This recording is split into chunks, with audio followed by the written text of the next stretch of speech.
কোরআন study করা, কোরআন পড়া, কোরআনের সাথে আমাদের সম্পর্ককে মজবুত করা, এই দিকে যেন আমরা একটু যত্নবান হই। এই ছোট্ট একটি রিমাইন্ডার দিয়ে আমি আমার মূল কথা শুরু করছি। প্রিয় সুধী, এক নজরে কোরআন নামে যেই নতুন গ্রন্থটি প্রকাশিত হলো, আপনাদের সামনে সবার সামনে শোভা পাচ্ছে।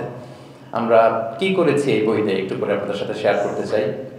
এখানে বেসিক্যালি আমি কোরআনের 114 সূরার, কোরআনের 114টি সূরার সার নির্যাসকে নিয়ে এসেছি। The cream of the creams এখানে পাওয়া যাবে। সিনোপসিস অফ দ্য এন্টায়ার কোরআন।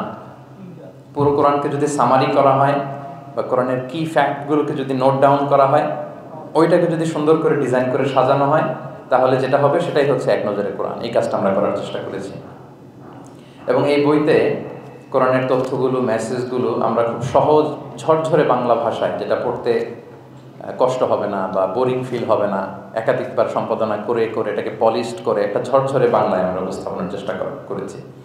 এবং সবচেয়ে মজার ব্যাপার হচ্ছে কোরআন নিয়ে এই ধরনের কাজ খুব কম। কোরআনের যে কোর মেসেজগুলো, এগুলোকে ইনফোগ্রাফি দিয়ে ফুটিয়ে তোলা হয়েছে। ইনফোগ্রাফিতে আমাদের একটা আকর্ষণ থাকে, দেখলে সহজ লাগে, বুঝতে খুব সহজ লাগে এবং পাঠকদের সুবিধার্থে ছক বিন্যাস করে কোরআনের মেসেজগুলো এখানে আমরা উপস্থাপনের চেষ্টা করেছি। তো আমি আশা করি যে এই বইটি আপনাদের সকলের, যারা মাদ্রাসা ব্যাকগ্রাউন্ডের কিংবা জেনারেল ব্যাকগ্রাউন্ডের, সকলের উপকার হবে। আর কারো উপকার হোক বা না হোক, আমার খুব উপকার হবে। আমার আজীবনের জন্য একটা নোট হয়ে গেল। আমি ভেবে দেখলাম যে আমি তো তাফসির করতে হয়, ফলে এখন থেকে আমি যে কোনো সূরার তাফসির করার আগে আমি একবার রিভিশন দিয়ে যাব এখান থেকে। মানে আমার জন্য একটা আজীবনের কাজ হয়ে গেছে। সত্যায়নকে আমি আবারও ধন্যবাদ জানাতে চাই যে আমার তাফসির প্রোগ্রামের যেই হোমওয়ার্ক বা ম্যাটেরিয়াল রেডি করা, এটা ওনারা সহজ করে দিলেন এই কাজের মধ্য দিয়ে।